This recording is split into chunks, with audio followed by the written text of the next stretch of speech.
여러분 안녕하세요. 지리학자 김희재 교수입니다. 경인교대에서 학생들을 가르치고 있고요. 그리고 Great Geographic Society, 엄청난 지리협회 회장을 맡아서 지리를 여러분들께 좀 더 재미있고 또 쉽게 가르쳐 드리는 모임을 이끌고 있기도 합니다.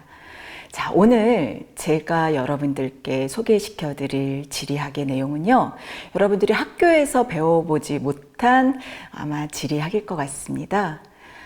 보통 학교에서는 어떤 부와 권력 아니면 지하자원이 어디에 입지하고 또 어떻게 하면 돈을 많이 벌 수 있는지를 중점적으로 가르쳐 주잖아요. 근데 저는요, 조금 다른 방식으로 여러분께 지리학을 소개해 드리고자 해요. 첫 번째 강의는 행복의 지리학. 그래서 불교가 어떻게 행복의 나침판이 될 수 있는지. 그리고 두 번째 강의는 혁신의 나침판. 저는 불교가 세상을 바꾸는 혁신의 종교라고 생각을 하거든요. 그래서 이 강은 혁신의 나침판. 마지막 세 번째 강의는 자비의 나침판. 우리가 좀 더 평화롭고 또 조화를 이루면서 살아가는 데 있어서 지리학자인 제가 보기에 불교가 나침반이 되어준다라고 생각하거든요. 그래서 여러분들과 함께 이 세 가지 나침반에 관련한 불교와 지리의 공통점을 찾아드리도록 하겠습니다. 자, 1강인데요. 행복의 나침반입니다. 사실 제가 학교 다닐 때 지리를 별로 좋아하지 않았습니다. 사실 지도만 보면 머리가 아팠어요. 외울 게 너무 많고요. 그리고 무엇보다 제가 관심 있는 것을 지도에 표시한 그런 지리 교과서는 없었던 것 같아요. 근데 여러분 그거 아세요? 우리가 행복해지려면 행복의 지도가 필요합니다. 왜냐면요.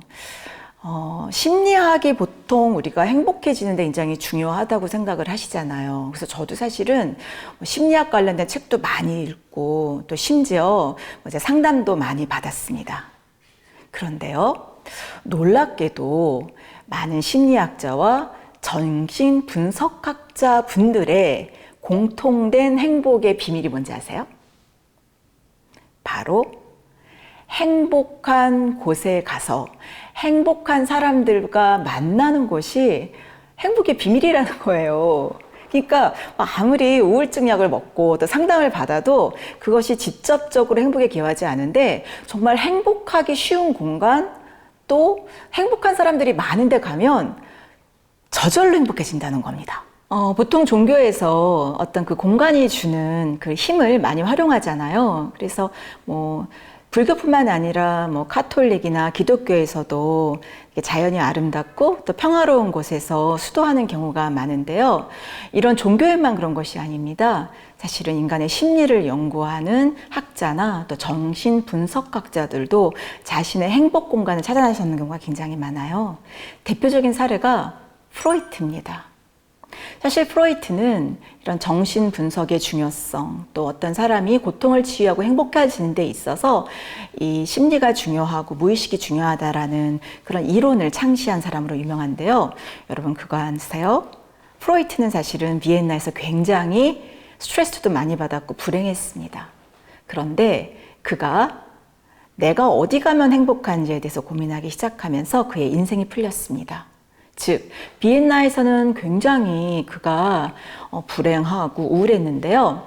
매년 여름 본인이 좋아하는 로마라든지 또 그리스 지역을 여행하면서 새로운 아이디어도 얻고 또 여러 행복한 경험들을 했거든요. 그래서 그가 이런 정신분석학의 새로운 아이디어를 내놓은 배경에는 그가 지도를 펼치고 매년 여름 자신의 행복 공간을 탐사했기 때문입니다. 뿐만 아니에요. 영국에서도 18, 19세기에 많은 여성들이 불행했거든요. 그래서 약을 써도 낫지 않은 그런 굉장히 치유가 어려운 환자들에게 영국의 의사들이 행복한 공간으로의 여행을 처방했습니다. 그래서 이사벨라 버드 비숍 같은 영국 최초의 지리학자도 미국이나 아시아로 여행을 떠나는 그런 계기가 되었고요. 뿐만 아니라 여러분 텐진 빠모라는 스님도 역시 영국에서 태어났는데 뭔가 가슴이 허전하고 힘들었던 거예요. 그래서 이분도 이 티벳에 가서 불도를 깨치면서 그녀가 진정 행복해질 수 있는 길을 발견하기도 했거든요. 그래서 어떻게 보면은 어떤 행복 공간이라는 것은 모두에게 똑같지 않고 자신의 행복한 공간을 찾아가는 능력이 굉장히 중요한데요. 그러니까 어떻게 보면 심리학의 한계를 넘어서 우리가 적극적으로 행복하기 위해서 필요한 것이 또 행복의 지도가 아닐까 그런 생각을 하게 된 거예요. 그래서 사실은 제가 어릴 때 좀 참을미를 잘했어요. 그래서 이렇게 멀리 가는 걸 굉장히 좀 무서워하고 두려워하는 그런 약간 지리문맹 또 지도맹 소녀였는데 한국 사회가 너무 저한테 좀 힘들고 그래서 제가 지도를 펼치고 내가 행복한 곳이 어딜까를 시작한 게 제가 20대 중반이었습니다. 자, 그러면서 제가 하나씩 어떤 나라들을 찾아가다 보니까 제 나름의 행복의 지도가 생긴 거예요. 그래서 오늘 제가 한 100여 개 국가를 다니면서 제가 어떤 곳이 우리를 행복하게 하고 또 불교가 그 행복한 공간을 찾는데 어떤 영향을 줄 수 있고 또 나침판이 될 수 있는지 여러분들하고 제 경험을 나누고자 합니다. 우리나라에 사실 지리학자가 많지는 않아요. 제가 스스로 저 멸종위기종입니다 얘기할 정도로 100명도 안 되는 현장을 두는 지리학자들이 있어요. 근데 제가 한 100여 개 나라를 다녔습니다. 그래서 다양한 현장을 경험했고요. 여러분들께 제가 경험한 약간 신비한 체험도 있어요. 그래서 그런 이야기도 나누고 오늘은 제가 학자로서 여러분들께 지식을 전하기보다는 여러분과 같은 동시대를 살아가는 생활인으로서 또 저의 경험을 나누고 또 여러분들께 지리학의 매력을 또 안내해 드리고자 합니다. 우리가 보통 행복해지기 위해서 노력을 많이 하잖아요. 여러분들은 행복해지기 위해서 어떤 노력을 하세요? 불경을 읽기도 하고 또 기독교인은 성경을 읽기도 하죠. 근데 저는 그런 종교의 진리가 단순히 어떤 책을 읽고 문자를 해독하는 것에 있다고 생각하지 않아요. 우리가 행복한 공간을 적극적으로 찾아 나서면서 어떻게 보면은 우리의 진정한 어떤 깨달음도 얻을 수 있고 또 내가 행복한 곳을 찾을 수 있지 않을까 싶습니다. 그래서 제가 한 10여 년 전에 청소년들에게 한마디를 해라. 그래서 제가 쓴 책이 내가 행복한 곳으로 가라였습니다. 왜냐하면 한국의 이 학교가요, 감옥과 공간 구조가 똑같다고 합니다. 그래서 유현준 교수님이 뭐라 그랬냐면 우리 아이들이 학교를 졸업할 때 두부를 먹여야 된다. 왜냐하면 출소를 하는 거기 때문에 그렇다. 공간이 너무 중요한데 학교라는 공간이 아이들에게 너무 가혹하다는 얘기를 했어요. 그래서 학교 리모델링 사업을 시작을 했거든요. 근데 저는 여기에 질문을 던지고 싶습니다. 감옥 리모델링 한다고 얼마나 달라질까요? 저는 그보다는 학교라는 공간에서 우리가 맺는 관계에 초점을 맞추는 게 어떨까. 아이들이 어떻게 보면 감옥보다 더 나쁜 상황일 수도 있다고 생각해요. 왜냐하면 학교에서는 감옥에선 경쟁할 필요 없잖아요. 근데 학교에선 애들이 감옥 같은 구조 속에서 경쟁까지 해야 됩니다. 그래서 저는 모든 어떤 문제나 또는 우리의 행복을 방해하는 요소들을 공간적 측면을 가지고 한번 생각해 보면 어떨까라고 생각해요. 제가 세계 100여 개국을 다니면서 발견한 행복한 공간들이요, 가만히 생각해 보니까 불교와 밀접한 관련이 있습니다. 일단 제가 생각하는 행복 밀집 지역은요, 동남아에 많았습니다. 그래서 제가 동남아를 전문적으로 연구하는 학자가 된 그런 배경이기도 하거든요.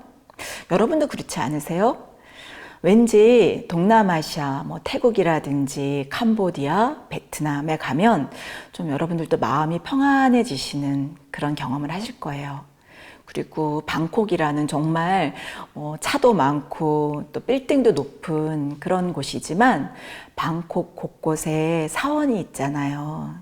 그래서 그 사원에 들어갈 때 입장료를 낼 필요 없고 또 거기에는 많은 기도하는 사람들과 또 꽃과 또 나무가 있잖아요. 그래서 도심 속의 오아시스 역할을 해주는 것이 바로 이런 태국이나 라오스나 또는 캄보디아나 베트남의 절이 아닐까 싶습니다. 뿐만 아니에요, 여러분.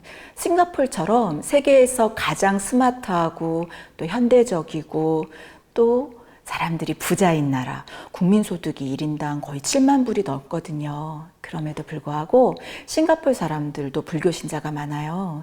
그래서 불교 사원에 가서 기도도 하고 또 돌아가신 부모님을 기리기도 하고, 이 싱가포르 사람들의 어떤 정신세계에 또 불교가 큰 영향을 주고 또 그들에게 또 행복의 나침판이 되어주고 있는 것을 제가 동남아 연구를 하면서 발견할 수 있었습니다. 동남아에서도 행복한 공간은 이 불교 사원이라든지 또 불교와 관련된 곳이 굉장히 많았어요. 동남아뿐만이 아닙니다. 여러분, 세계에서 가장 절이 많은 도시가 어딘 줄 아세요? 흔히 인도일 것이다 또는 아시아의 어떤 도시일 것이다 라고 생각하실 텐데요. 미국에 있습니다. 할리우드가 있는 곳, 바로 LA입니다. 로스앤젤레스에 가면은요, 거의 300여 개가 넘는 사찰도 있고요. 또 명상센터도 있고 또 다양한 불교 협회들이 있어요. 우리나라 불교도 이 LA를 비롯해서 뉴욕에 진출했잖아요. 자, 왜 가장 화려하고 또 어떻게 보면 환락의 도시이기도 한 그런 로스앤젤레스에서 불교 사원이 가장 많은 걸까요? 저도 방송을 많이 하지만 사실 무대에서 또는 카메라 뒤에서 가서 굉장히 공허함을 많이 느끼거든요. 근데 아마 할리우드의 배우들이나 또 많은 유명인들도 마찬가지일 것 같아요. 사실은 그들의 이런 공허함을 채워주는 것이 바로 불교가 아닐까라는 생각이 들어요. 여러분, 리처드 기어 아세요? 네. 이 리처드 기어도요, 굉장히 불교에 심취한 그런 유명 배우이기도 하고요.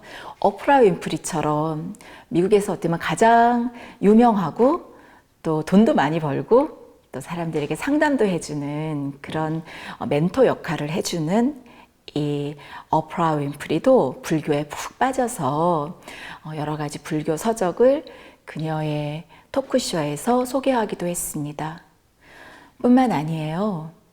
여러분 잘 아시는 애플의 창업자였던 스티브 잡스도 이 선 불교 명상에 심취했었고요.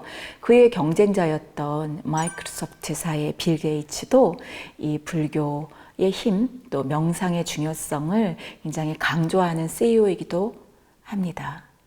정치인 중에서는 빌 고어라든지 아니면 힐러리 클린턴이 이 불교에 대해서 굉장히 중요하게 생각하는, 그리고 어떤 명상의 중요성을 강조하는 정치인이기도 해요. 뿐만 아닙니다. 여러분, 스포츠계에서도 이 불교 신자가 많습니다. 특히 타이거 우즈 같은 경우에는 이 골프가 굉장히 집중력을 요하는 스포츠잖아요. 근데 그의 어머니가 사실은 태국 여성이었습니다. 그래서 그 어머니를 통해서 불교를 접하고 그가 경기력을 향상시키는 데 있어서 불교와 명상의 힘이 작용했다라는 이야기도 하고 있습니다. LA뿐만 아니라 뉴욕에서도 이 불교가 굉장히 인기를 끌고 있고요. 심지어 마인드풀 웨딩이라고 그래서 이 결혼식도 불교식으로, 근데 이것이 어떤 의미냐면 어떤 물질 문명에 지나치게 탐닉하지 않고 정말 소박하게 재활용품을 활용해서 이 웨딩을 치른다든지, 또 남은 원단을 사용해서 웨딩 드레스를 만든다든지, 또 손님들에게 채식을 제공하는 식으로 이런 불교의 정신을 실현하는 그런 웨딩이 굉장히 인기를 끌고 있습니다. 자, 이렇게 자본주의 또는 화려함의 극치를 달리고 세계 최강국인 미국에서 많은 유명인들이 이렇게 불교에 푹 빠지게 되고 심취하게 되는 이유가 뭘까? 불교의 매력이 뭘까라고 많은 사람들이 분석을 했어요. 자, 그 이유는 사실은 기독교가 많은 장점도 있지만 세상을 이분법적으로 보게 하고 또 지나치게 경쟁을 시키는 그런 약간 호전성도 있다라는 이야기를 하는데, 이 불교는 굉장히 편안하게 이 사람들에게 다가가고 또 무엇보다 이 지식인들 사이에서 이 불교가 갖는 어떤 힘에 대한 또 이 지혜에 대한 관심이 높아지고 있는 것 같습니다. 이런 불교를 알리는 데 있어서 사실 선구자 역할을 했던 분이 틴 나타난이라는 스님이셨어요.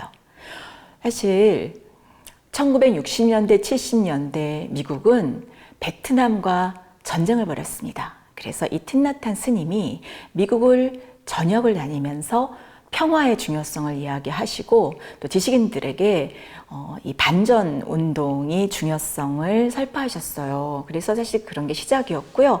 그 이후에는 달라이 라마가 또 이 티베트 불교를 많은 분들에게 전파하고 또 이런 세계 평화를 위해서 이 불교가 기여할 수 있는 바에 대해서 이야기하면서 이 미국 사람들이 특히 이 지식인 계층에서 이 티베트 불교가 갖는 그런 어떤 내공에 대해서 관심을 갖기 시작했습니다. 자, 이렇게 서양에서 스티브 시걸, 리처드 기어를 비롯한 많은 지식인들과 또 이 셀럽들이 굉장히 불교에 대해서 관심을 많이 갖게 됐거든요. 그리고요, 여러분 그거 아세요? 미국을 움직이는 정재계 지도자 중에는 유대인이 많습니다.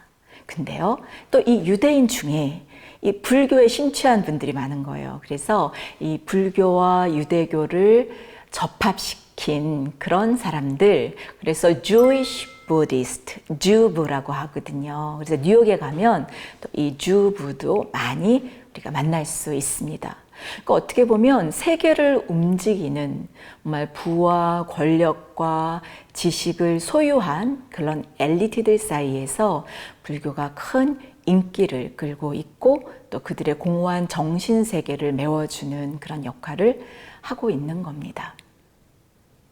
자, 뿐만 아니에요, 여러분. 최근에는요, 라틴계 사람들 사이에서 불교 공동체가 큰 인기를 끌고 있습니다. 그래서 미국 불교도가 한 300만 명, 또 이 명상이나 채식을 하는 좀 어떻게 보면 적극적으로 불교식 라이프스타일을 실천하는 사람이 거의 1000만 명에 달하는데요. 그 중에 10%가 넘는 사람들은 이 멕시코나 이 중남미계 사람들이다 라고 이야기를 하니까요. 이 미국 사회에서 불교가 갖는 영향력이 점점 더 커지는 것을 우리가 알 수 있습니다. 그래서 지금 로스앤젤레스의 노스 할리우드에 가면은요, 이 사라트 찬드라라는 사원이 있어요. 그런데 원래는 이 스리랑카의 이주민들이 건립한 사원이었는데요. 여기에 이 라틴계 사람들이 이 불교에 심취해서 이곳을 찾고 또 이 불교의 가르침을 전파하고 또 실천하는데 또 앞장서고 있다고 하니까요. 정말 어떻게 보면 이 미국의 거의 모든 종족들, 민족들이 이 불교의 매력에 푹 빠지고 있다라고 할 수 있겠습니다. 뿐만 아니에요, 여러분. 행복의 지도를 그린 영국의 신경제재단이라는 곳이 있습니다. 자, 심리학의 한계에 부딪혔고 우울증 약을 굉장히 많이 먹는 사람들이 또 미국 사람들이고 영국 사람들이거든요. 그래서 어떻게 보면 경제 수치상으로는 굉장히 잘 사는 나라잖아요. 그죠? 그래서 1인당 GNP, GDP도 굉장히 높고요. 근데 이들이 더 이상 행복하지 않다. 내가 행복해지려면 어떻게 해야 되는가에 대한 그런 관심이 높아지면서 행복의 지도를 만들기 시작했습니다. 그래서 국민 행복 지수라는 개념도 나왔고요. 또 Happy Planet Index, 그래서 인덱스를 만들어서 행복한 사람들이 주로 어디에 살고 있고 국가별로 어떤 나라가 행복한지를 지도화하기 시작한 거예요. 근데 여러분, 이 Happy Planet Index에 의하면 가장 불행한 나라가요, 놀랍게도 미국과 러시아입니다. 놀랍지 않습니까? 미국은 이제 잘 사는 나라인데, 너무나 화려한 곳인데 왜 미국이 해피 플래닛 인덱스에서 저렇게 최하위권일까? 어떤 지표이길래 미국이 꼴찌에 가까운 걸까? 러시아도 그렇고, 러시아도 굉장히 강국이고 무기도 많고 땅도 넓고 지하자원도 많잖아요. 그런데 왜 행복의 지도에서는 이 나라들이 하위권일까? 자, 지표가 뭐냐면요. 일단 주관적인 행복도입니다. 행복하세요? 물었을 때 저 행복합니다 라고 말하는 사람이 많을수록 행복지수가 높아져요. 그 다음에 또 하나의 중요한 지표는 환경입니다. 얼마나 지속 가능한 환경인가, 그리고 자연과 또 동식물들과 공존하는 그런 생태계를 유지하고 있는가인데요. 미국이나 러시아는 이런 생태계 지수에서도 굉장히 낮은 편이에요. 그러니까 예를 들면 이렇습니다. 미국이요, 굉장히 많은 농산물을 생산하긴 하는데요. 농약도 많이 치고요. 또 단일 작물을 재배하기 때문에 되게 환경적으로는 이 다양성이 떨어집니다. 그래서 미국은 이 환경의 지수에서 굉장히 낮은 점수를 받습니다. 뿐만 아닙니다.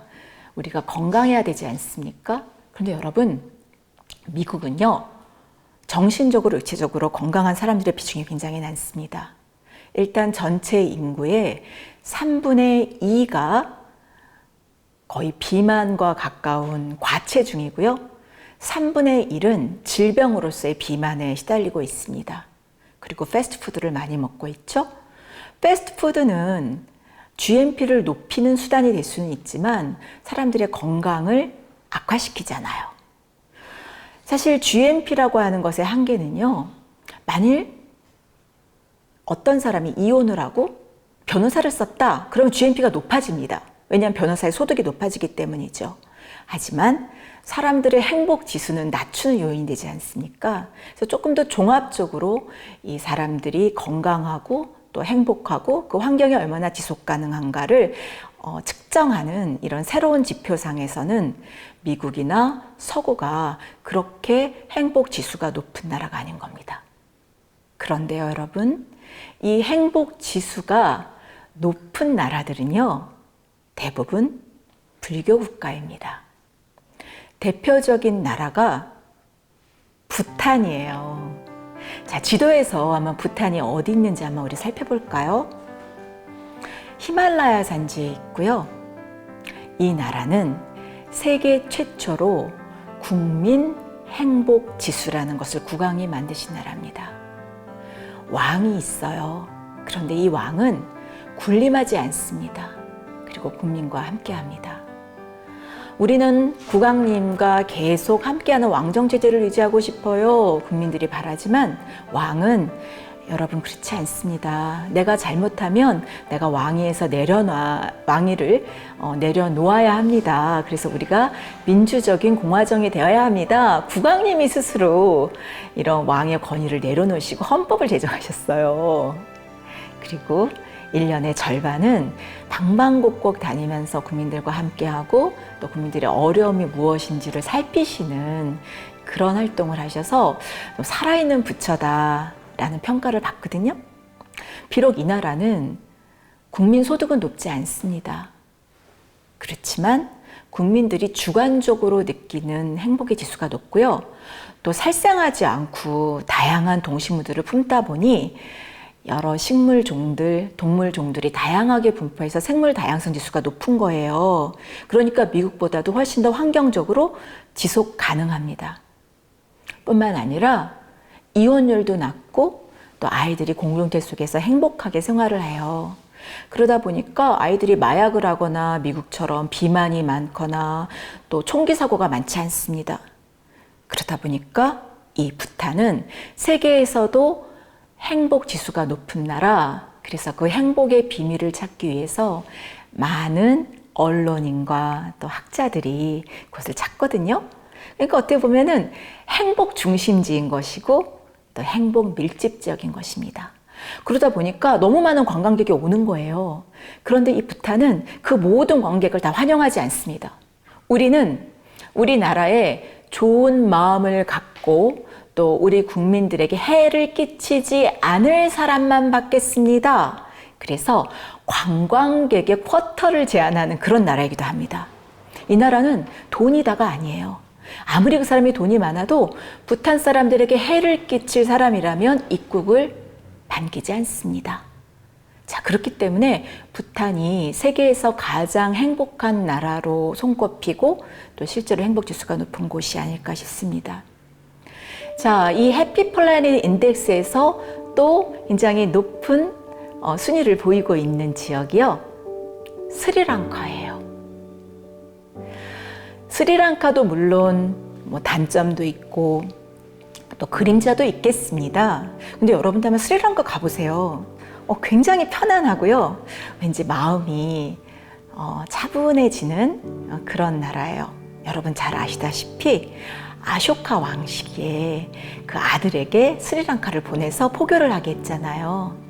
그래서 아마 고대 불교의 전통이 그대로 지켜지고 있고 또 많은 불교 사원이 있는 나라, 또 불교의 중심 국가가 스리랑카인데요. 스리랑카 역시 자연환경이 잘 보존되어 있고 또 사람들의 주관적인 행복지수가 높은 곳이거든요. 태국도 마찬가지고 또 인도네시아도 그렇습니다. 인도네시아는 불교 국가 아닌데요. 근데 여러분, 우리가 조금 더 이 세상을 보는 또는 역사적인 관점을 넓혀보면 여러분, 인도네시아도요, 알고 보면 불교의 영향력이 굉장히 강한 섬들이 있었습니다. 여러분, 우리 그 해초 스님이 불법을 구하러 이 인도, 지금의 파키스탄까지 가셨잖아요. 근데 그거 아세요? 이 구법승들이 반드시 거쳐가야 하는 곳이 바로 지금 현재 인도네시아의 수마트라 지역이었습니다. 9세기, 10세기 이때요, 스리비자야라는 왕국이 있었어요. 지금 인도네시아는 무슬림이 많은 그런 국가지만 1000년 전만 해도요, 불교가 융성했습니다. 그래서 여러분, 그때요, 많은 또 불교 사찰이 세워지기도 했고, 또 인도에 가기 전에 이 부처님의 여러 가지 흔적이 남아있는 곳을 가기 전에 여기에서 언어도 배우고 또 그 지역을 이해하는 공부도 하던 그런 약간 어떻게 보면 약간 힐링 캠프 같은 그런 곳이 이 인도네시아 수마트라에 있었고요. 팔렘방이 중심 도시였다고 해요. 그래서 여러 불교 경전을 읽기 위한 그런 외국어도 공부하고 또 다시 이 중국이나 또 이 신라 또 고려로 돌아가기 전에 그런 불경을 번역하는 작업도 하고요. 잃어버리기 전에. 그때는 녹음기가 없었으니까요. 그래서 인도네시아에서 사실은 이 불교의 전통이 굉장히 뿌리 깊고요. 그래서 실제로 여러분 이 자바, 중부 자바에 가면 이런 불교 유적 보로부두르라는 것이 남아있잖아요. 그래서 그 보로부두르에 보면 여러 가지 당시의 생활상을 보여주고 있는데 그 구법승들이나 또 무역 상인들이 바다를 건너는 모습이 이 중부 자바 내륙 지역에 조각되어 있거든요. 그러니까 어떻게 보면 이 인도네시아도 굉장히 불교의 전통이 뿌리 깊은 곳이다라는 것을 알 수 있습니다. 그래서 제가 이렇게 한 100여 국을 다녀보니까 사람들이 행복한 곳은 이 불교의 전통이 뿌리 깊거나 아니면 지금도 불교 신자가 많은 나라들이었습니다. 자, 그렇다면 우리가 한번 불교의 지도를 볼 필요가 있겠죠? 자, 불교도가 많은 나라가 어디일까? 자, 전체 인구의 90% 넘는 사람이 불교도인 나라가 바로 태국, 또 캄보디아, 그리고 스리랑카고요. 그 다음 한 7, 80% 이상 되는 그런 곳이 미얀마, 또 라오스, 이런 나라들입니다. 그래서 어떻게 보면 동남아시아를 연구하는 데 있어서 이 불교를 모르면 제대로 접근이 안 되는 거예요. 그리고 여러분, 베트남도요, 불교의 전통이 굉장히 뿌리 깊습니다. 예를 들면 여러분들 중부의 후에에 가도 불교 사원들이 많이 있고요. 또 이 남쪽 사이공 지역, 지금은 호치민시티라고 불리는 담퍼 허치민이라고 하잖아요. 이쪽도 사실 불교의 전통이 굉장히 뿌리 깊습니다. 그리고 채식도 많이 하고요. 그리고 여기 또 특별한 섬이 있죠? 타이완. 타이완도요, 굉장히 불교도의 비중이 높은 나라일 뿐만 아니라 또 채식의 전통도 있어서 채식주의자의 성지다라고 부르기도 하거든요. 제가 개인적으로 또 가장 좋아하는 섬이기도 해요. 특히 이 타일랜드를 비롯해서 이 대륙부 동남아에서 이 소승불교의 전통이 강하잖아요. 그래서 아마 일상생활 속에서 이 불교를 실천하고 또 이 수행하는 분들을 많이 만날 수가 있습니다.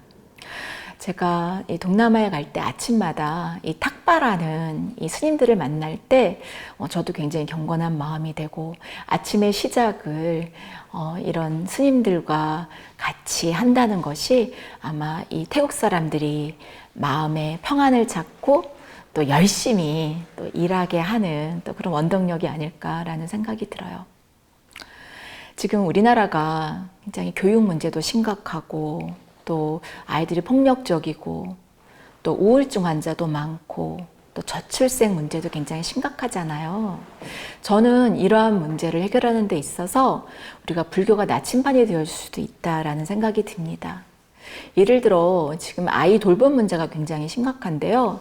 제가 태국에 가서 굉장히 인상 깊었던 것이 태국에서는요, 이런 아이를 방과 후에 맡아주는 데가 불교 사원이더라고요. 라오스도 마찬가지입니다. 저는 뭐 이런 늘봄학교니 이런 거를 우리 학교에서 하고는 있지만 사실 학교가 감옥하고 공간 구조가 똑같다면서요. 그러니까 저는 좀 이런 방과 후에 하는 활동들을 학교에서 하는 것도 좋겠지만 학교 주변에 있는 사찰을 아이들이 방문해서 그곳에서 참선도 하고 또 이 스님들에게 가르침을 받으면 어떨까라는 생각을 태국이나 라오스를 방문하면서 하게 됐어요. 또 뿐만 아니에요. 이 대만에서는 이 불교 사원에서 또 이 채식을 하는 방법, 또 어떻게 하면 환경을 보호할 수 있고 우리가 조금 더 행복해질 수 있는지를 가르치는 그런 학원들이 굉장히 많거든요.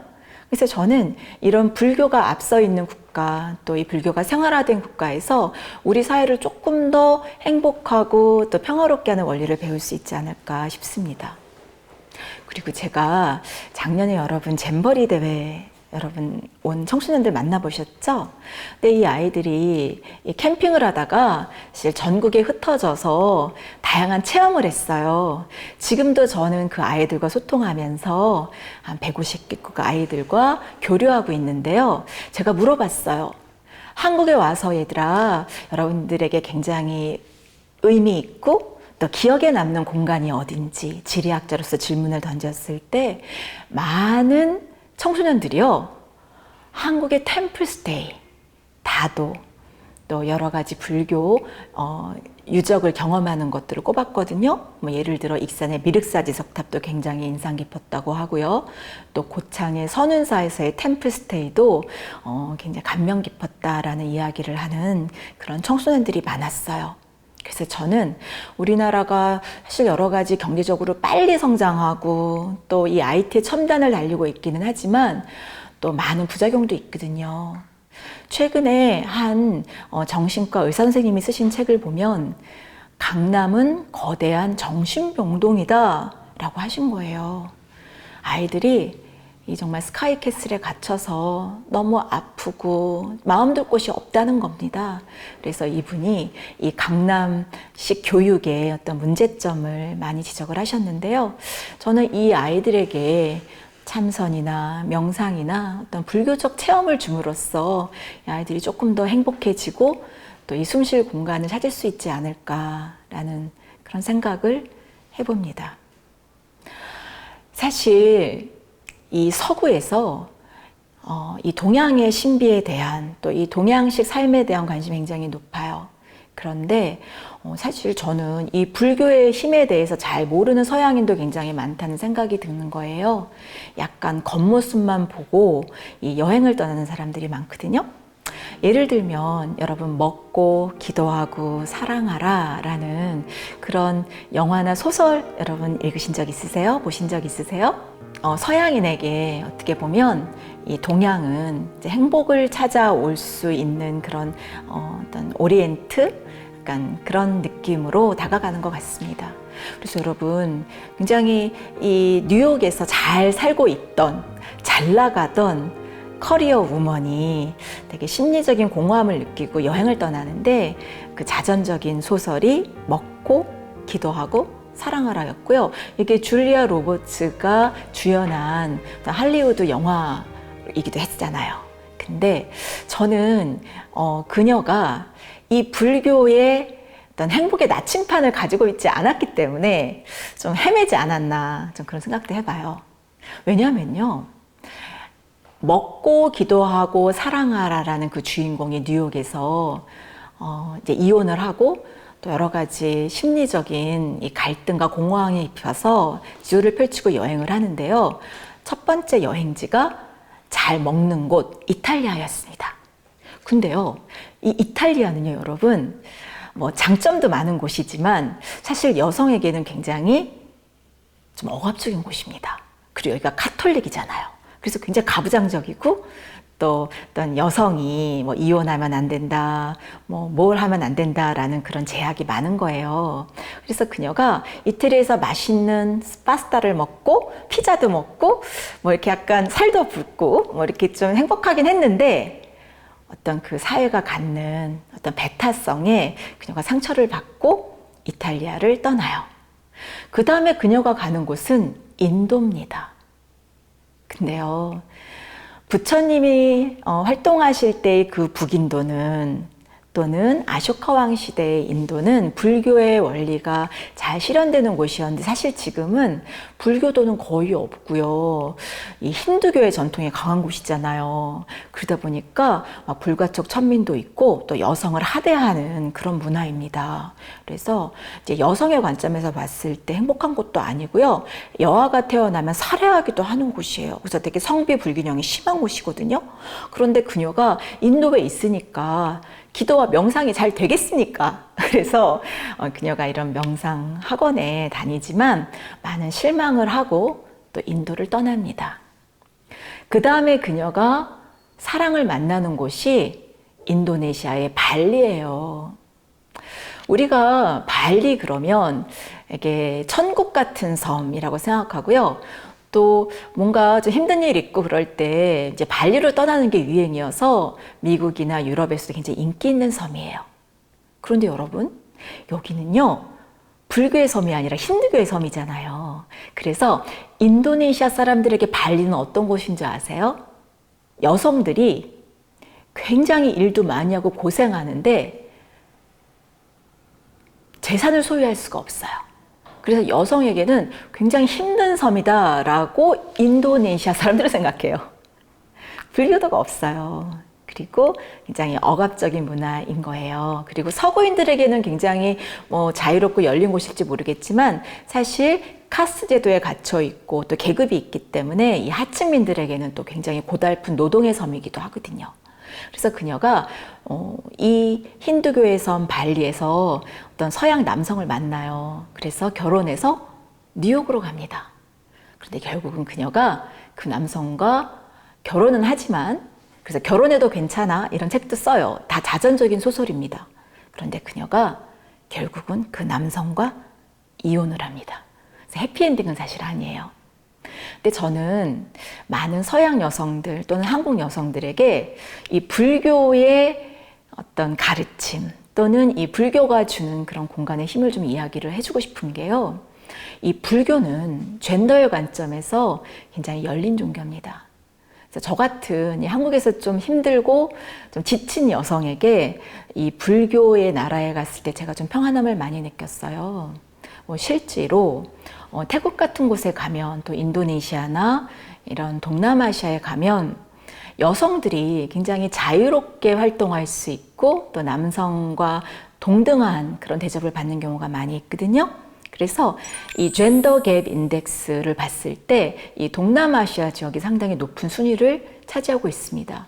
오히려 기독교 또는 카톨릭에서는 이게 성직자가 남성 중심적이잖아요. 그런데 우리나라를 비롯해서 타이완 이런 곳은 여성들도 계를 받을 수 있고 또 깨달음을 얻을 수 있다라고 열어주고 있기 때문에 기본적으로 저 같은 약간 공부하고 일하는 여성들에게 굉장히 편안한 문화다라는 생각이 들어요.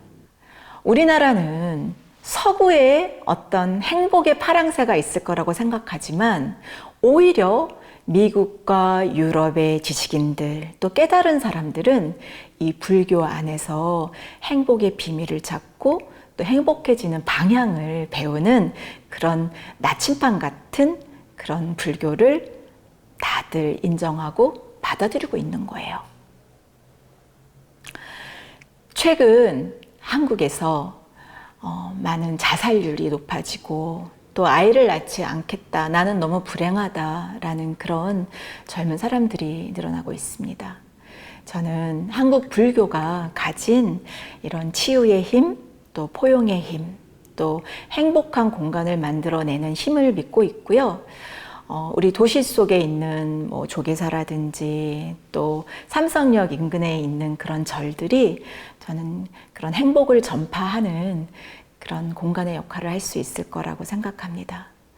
강남에 지금 여러 심리 클리닉과 어떤 상담의 공간만 우리가 늘어날 것이 아니라 좀 불교의 원리를 배우고 또 우리가 명상하고 또 행복해지는 그런 나침반을 사용하는 법을 배울 수 있는 그런 공간이 만약 늘어난다면 우리나라가 조금 더 행복해지고 또 많이 마음이 아프고 또 몸이 아픈 그런 청소년들에게도 위로를 줄 수 있지 않을까라는 생각이 듭니다. 사실 교육부에서 학교를 행복한 공간으로 만들겠다고 그래서 많은 리모델링 사업도 했었어요. 자, 교육부가 이런 학교 리모델링 사업을 통해서 그 학생들의 어떤 창의성도 높이고 또 보다 행복해지기 위한 노력을 하고 있는데요. 저는 그걸로는 좀 부족하다고 생각해요. 그래서 좀 교장 선생님이나 또 교사분들이 학교 주변에 좀 행복한 공간을 찾아서 그것을 지도화하고 또 아이들이 그런 행복한 공간을 체험할 수 있는 좀 그런 기회를 늘려주면 어떨까라는 그런 제안을 좀 드리고요. 또 우리 불교계가 많은 불행한 사람들을 찾아가서 그들이 필요로 한 보살핌과 또 그들이 필요한 그런 행복의 나침반을 좀 더 적극적으로 전수해주면 좋지 않을까 그런 생각을 하게 됩니다. 우리가 소승불교도 있고 또 대승불교도 있는데요. 사실 이 소승불교, 대승불교 모두 지리와 굉장히 밀접한 관련이 있어요. 왜냐하면 여러분 부처님께서도 사실은 이 지리에 굉장히 밝으셨던 것 같습니다. 그래서 그 인도나 또 이런 그 스리랑카 지역에서 우기와 건기가 뚜렷하잖아요. 그래서 그것을 활용해서 우기 때는 머물면서 사람들과 같이 공부를 하고 또 이제 건기가 되면 여행을 하면서 이 설법을 전파하는 그런 삶을 40년 동안 부처님도 사셨잖아요. 그래서 저는 이 부처님도 이 지리를 잘 아시는 분이었고 또 지도를 잘 읽고 활용하는 분이 아니셨을까 싶어요. 이 불교를 세계에 전파시킨 아쇼카 왕 역시 지도를 펼치고 이 불법을 어디로 설파하면 좋을까를 고민하는 그런 지도자였기 때문에 또 세계사에 남지 않았을까 싶습니다. 뿐만 아니라 저는 우리나라의 많은 스님들도 적극적으로 행복한 공간을 찾아서 또는 불법을 찾아서 또 여행하는 전통이 있지 않았을까라고 추측을 해봅니다. 그리고 여러분들 왠지 오래된 절에 가고 불탑을 보면 마음이 좀 평안해지지 않으세요?